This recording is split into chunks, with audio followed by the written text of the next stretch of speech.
அத ஒரு பேட்ச் பசங்க உள்ள போயிட்டாங்க.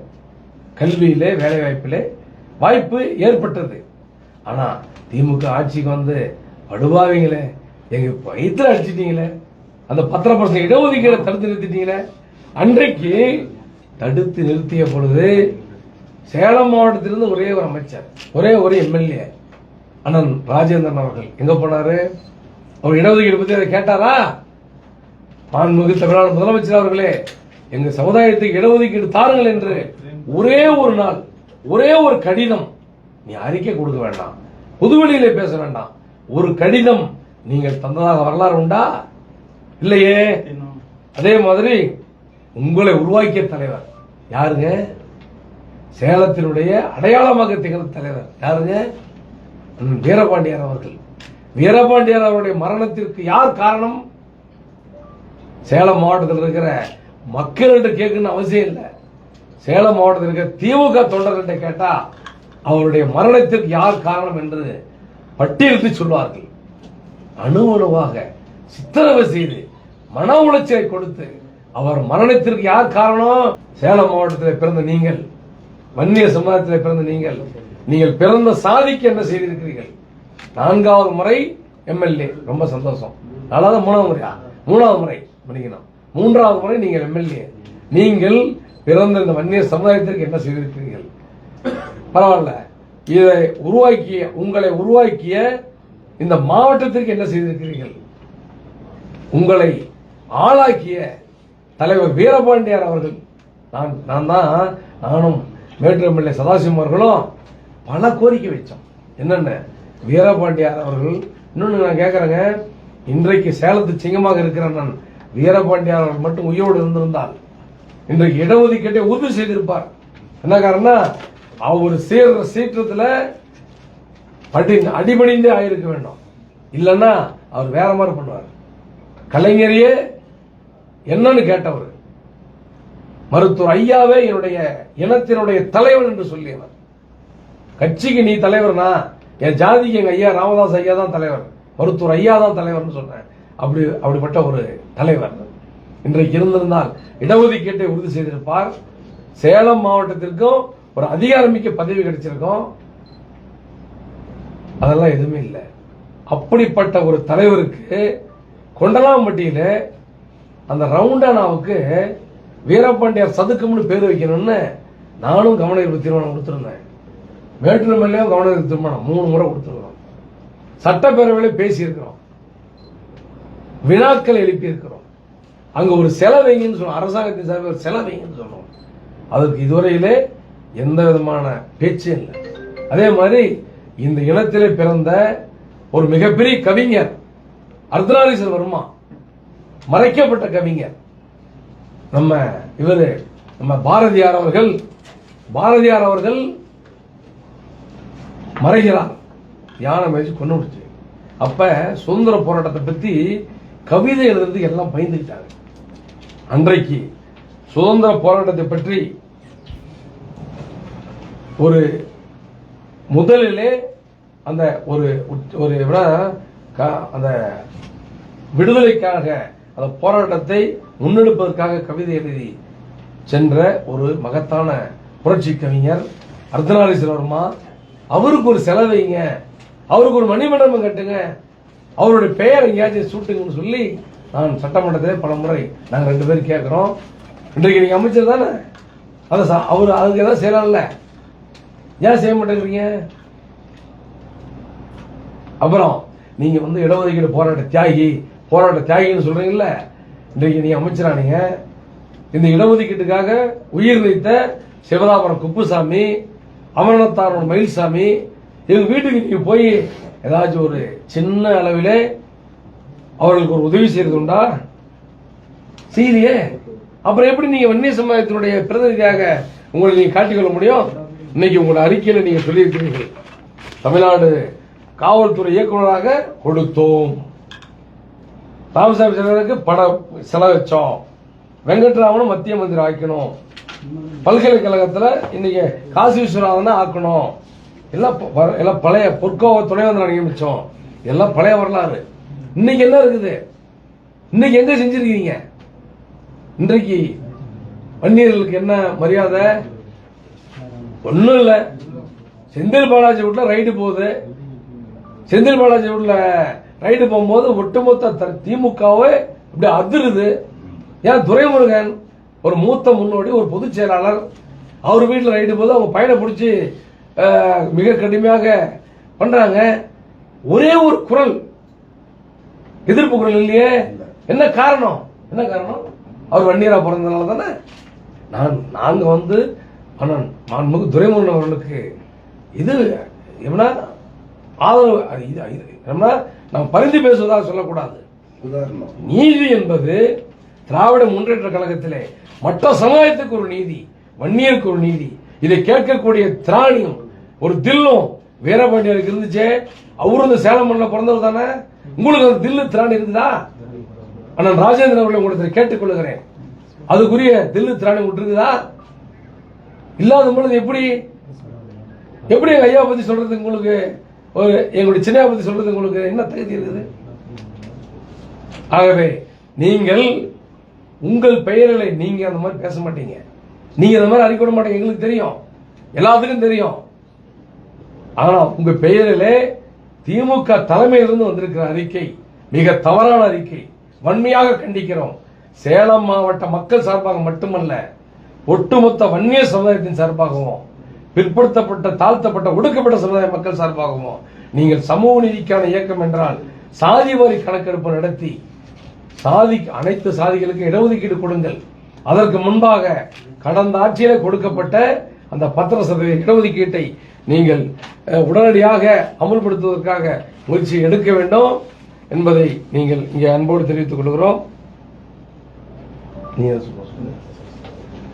அதான் ஆக இது வந்து எங்களுக்கு கண்டிப்பாக கருத்து, ஒட்டுமொத்தமே பாட்டாளி கட்சி கருத்து, ஒட்டுமொத்தமே எங்களுடைய சேலம் மாவட்டத்தில் இருக்கிற அனைத்து சில உண்மைகளை இங்கே சொல்லியாக வேண்டிய கட்டத்தில் பத்திரிகை என்பதில் நானும் நம்முடைய மேட்டூர் சட்டப்பேரவை உறுப்பினரும் சேலம் மேற்கு மாவட்ட செயலாளருமாக சதாசிவம் அவர்களும் சந்திக்கிறோம். எப்படின்னா சேலத்திலே ஒரு அற்புதமான ஒரு பாட்டாளி சொந்தங்கள் சந்திப்பு கூட்டம் நடைபெற்றது. அந்த கூட்டத்தில் மருத்துவர் சின்னையா அவர்கள் சொல்லும் பொழுது பேசும்பொழுது சொன்னார், ஒரு உண்மையை போட்டு உடைத்தார். அதாவது தமிழக வரலாற்றில் வன்னியர்களுக்கு அதிக துரோகம் இல்லை, மிக மிக அதிக துரோகம் யாருன்னா கலைஞர் அவர்கள், எம்ஜிஆர் அவர்கள், ஜெயலலிதா அவர்கள், முன்னாள் முதலமைச்சர் அண்ணன் எடப்பாடியார் அவர்கள், இவங்கெல்லாம் செய்திருக்கிறார்கள், செய்யாமல் இருக்கிறார்கள் சொல்லிட்டு ஒரு பட்டியல் போட்டு துரோகம் அப்படி இல்லை, அதிக துரோகம் இல்லை, மிக மிக அதிக துரோகத்தை செய்தவர் இன்றைக்கு தமிழ்நாட்டின் முதலமைச்சராக இருக்கிற மாண்புமிகு மு.க. ஸ்டாலின் அவர்கள் என்ற ஒரு உண்மையை இங்கே அந்த கூட்டத்திலே சொன்னார்கள். அதற்கு நம்முடைய சேலம் மாவட்டத்தினுடைய பொறுப்பு அமைச்சர் மாண்புமிகு சுற்றுலாத்துறை அமைச்சர் அண்ணன் ராஜேந்திரன் அவர்கள் இங்கே அவரும் அவர் பங்குக்கு சில அறிக்கைகள், அதான் அவரு கொடுக்கல, அறிவாலயத்திலே எழுதி கொடுத்த, இவருக்கு தெரியாமலே எழுதி கொடுத்த அறிக்கை, அவர் பெயரிலே வந்த அறிக்கைக்கு நாங்கள் சில விளக்கங்களை கொடுக்க இங்கே விரும்புகிறோம். நான் கேட்பது, இடஒதுக்கீடு என்பது 20% இடஒதுக்கீடு வன்னியர்களுக்கு தனி இடஒதுக்கீட்டுக்காக மருத்துவர் ராமதாஸ் ஐயா அவர்கள் தன்னுடைய அரை நூற்றாண்டு காலமாக தன்னுடைய வாழ்வை அர்ப்பணித்து வாழ்ந்து கொண்டிருக்கிறார். அப்படிப்பட்ட ஒரு மகத்தான தலைவன் இன்றைக்கு இடஒதுக்கீடு 1989 திமுக ஆட்சியிலே 20% இடஒதுக்கீடு 108 சாதிகளுக்கு ஒன்னா சேர்ந்து கொடுக்கும் பொழுது அப்ப ஐயா சொன்னாரு, சேலம் மாவட்டத்தை தமிழ்நாட்டுக்கு ஐயா கலைஞர் அவர்கள் ஐயா கிட்ட பேசுறாரு, டாக்டர் ஐயா அவர்களே உங்களுக்கு ஒரு கனி கொடுத்திருக்கிறேன் என்று சொல்லும் பொழுது ஐயா சொன்னாரு, அது கனி இல்லைங்க ஐயா, அது கனி இல்லைங்க மாண்புமிகு முதலமைச்சர் அவர்களே, அழுகிய கனி கொடுத்திருக்கிறீர்கள் என்று சொன்னார். அப்படி அந்த இடஒதுக்கீட்டை சமூக நீதியை அளிப்பதிலே மிக முக்கியமான ஒரு இயக்கம்னா இந்தியா சுதந்திரமானதிலிருந்து இந்திய துணைக்கண்டத்தில் இருக்கிற ஒரு பிரதான இயக்கம்னா அது திமுக தான். அப்படிப்பட்ட இயக்கத்தில் கலைஞர் அவர்கள் கூட அந்த அழகிய கண்ணின்னு சொல்லி அந்த 108 சாதிக்கு இடஒதுக்கீடு கொடுத்தார். இன்றைக்கு முன்னாள் முதலமைச்சர் எடப்பாடியார் அவர்கள் மருத்துவர் ஐயா அவர்களுடைய வேண்டுகோளையும் அண்ணன் சின்னையா அன்புமணி ராமதாஸ் அவருடைய வேண்டுகோளையும் ஏற்று 10.5% இடஒதுக்கீடை கொடுத்தார்கள். நீங்க மனசாட்சியோடு சொல்லுங்க, இந்த 10.5% இடஒதுக்கீடு என்பது மருத்துவர் ஐயாவுடைய அரை நூற்றாண்டு கால போராட்டத்துக்கு கிடைத்த வெற்றி. அத ஒரு பேட்ச் பசங்க உள்ள போயிட்டாங்க. கல்வியிலே வேலை வாய்ப்பிலே வாய்ப்பு ஏற்பட்டது. ஆனா திமுக ஆட்சிக்கு வந்து படுபாவீங்களே, எங்க வயிற்றுல அடிச்சிட்டீங்களே, அந்த 10% இடஒதுக்கீடை தடுத்து நிறுத்திட்டீங்களே. அன்றைக்கு தடுத்து நிறுத்திய பொழுது சேலம் மாவட்டத்திலிருந்து ஒரே ஒரு அமைச்சர், ஒரே ஒரு எம்எல்ஏ அண்ணன் ராஜேந்திரன் அவர்கள் எங்க போனாரு? அவர் இடஒதுக்கீடு பத்தி அதை கேட்டாரா? மாண்புமிகு தமிழ்நாடு முதலமைச்சர் அவர்களே, எங்க சமுதாயத்துக்கு இடஒதுக்கீடு தாருங்கள் என்று ஒரே ஒரு நாள், ஒரே ஒரு கடிதம், நீ அறிக்கை கொடுக்க வேண்டாம், பொதுவெளியிலே பேச வேண்டாம், ஒரு கடிதம் நீங்கள் தந்ததாக வரலாறு உண்டா? இல்லையே. அதே மாதிரி உங்களை உருவாக்கிய தலைவர் யாருங்க? சேலத்தினுடைய அடையாளமாக திகழ்ந்த தலைவர் யாருங்க? வீரபாண்டியார் அவர்கள். வீரபாண்டியார் அவருடைய மரணத்திற்கு யார் காரணம்? சேலம் மாவட்டத்தில் இருக்கிற மக்கள்கிட்ட கேட்கணும்னு அவசியம் இல்லை. சேலம் மாவட்டத்தில் இருக்கிற திமுக தொண்டர்கிட்ட கேட்டா அவருடைய மரணத்திற்கு யார் காரணம் என்று பட்டியலிட்டு சொல்வார்கள்.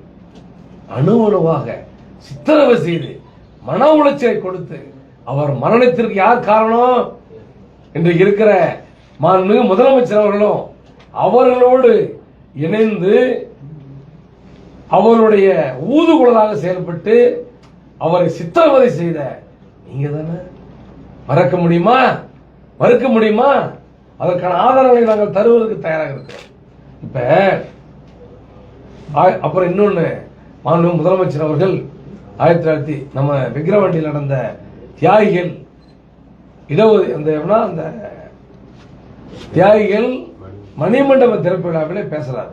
1989 அன்றைக்கு பூத்தா இளங்கோவன், இன்றைக்கு வன்னிய சங்கத்தில் இருக்கிற பூத்தா இளங்கோவன், அருள்மொழி, பூத்தா இளங்கோவன், வாழைச்செல்வன், தாராசிங், ராஜேந்திரன் இவங்கெல்லாம் குண்டசலில் அடைக்கப்பட்டார்கள். மருத்துவர் ஐயா அவர்கள் கைது செய்யப்பட்ட பொழுது என் மீதும், சேலத்தில் கூட என் மீதும், நம்முடைய கதிர் ராஜரத்னம் கிட்டத்தட்ட 26 பேர் மீது குண்ட சட்டம் பாய்ச்சப்பட்டது. நாங்கள் நீதிமன்றத்தில் வழக்கு போட்டுதான் வெளியே வந்தோம். அதே மாதிரி 1989 ஆண்டு பாட்டாளி வன்னிய சங்கத்தினர் மீது முதல்ல குண்ட சட்டம் போட்டது விடுதலை செய்வது நான் சொல்றாரு. நான் கேட்கறேங்க, உங்க மனசாட்சி தொட்டு கேளுங்க, விடுதலை செய்தது நீங்க இல்ல, நீதிமன்றம் விடுதலை செய்தது. அவர்களை கைது செய்தது திமுக ஆட்சி. கைது செய்தது திமுக ஆட்சி. இடஒதுக்கீட்டுக்காக போராடிய அந்த தலைவர்களை கைது செய்தவர் திமுகவினர் என்பதை நீங்கள் மறக்கக்கூடாது. உண்மையை மறைத்து விட்டு பேசக்கூடாது. அதே மாதிரி 1989 ஆண்டு 20 இடஒதுக்கீடு கலைஞர் வழங்கும் பொழுது அலிகபுரான் ஐயா சொன்னாரு. அப்ப 3 போராட்டங்களை முன்னெடுக்கிறார்கள். 3 போராட்டங்கள், மிகப்பெரிய போராட்டத்தை ஐயாவோட வீட்டில் முன்னெடுக்கிறாங்க. அதாவது 1 மாச கால 87 நடந்த மாதிரி 1 மாச கால தொடர் சாலை மறியல் போராட்டம். அது எப்ப முடிவு பண்ணாங்கன்னா ஜூலை 1ஆம் தேதி. அப்புறம் புதிய அரசியல் இயக்கம், பாட்டாளி மகிழ்ச்சி என்ற புதிய அரசியல் இயக்கம் துவங்கலாம் சொல்லி மார்ச் 89 இது மாதிரியான ஆலோசனையை 1989 ஜூலை மாசம் ஐயா வீட்டில் நடக்குது. அந்த நாள்ல அந்த நேரத்தில் காவல்துறை ஏவி ஐயா வீட்டை ஏதோ ஒரு தீவிரவாதி வீடு போது துடைத்து அவர்கள் வீட்டிலே உள்ளே நுழைந்து அவர்களை அதகலப்படுத்துறாங்க. அன்றைக்கு ராஜேந்திரன் அண்ணன் அவர்கள் அரசியல் தான் இருந்தாரு, அதுக்கு எதிர்ப்பு தெரிவிக்கலையே. அது மாதிரி எத்தனை நிகழ்வுகள். திமுக பாட்டாளி மகிழ்ச்சி வன்னிய சங்கத்தை எந்த அளவில் நசுக்கினார்கள், அழிக்க நினைத்தார்கள் என்பதெல்லாம் 1-2 சொல்ல முடியுமா? சொன்னீங்கன்னா நீ மாலை வரையில் இடத்துல பட்டியல் இருக்கிறது. அப்புறம்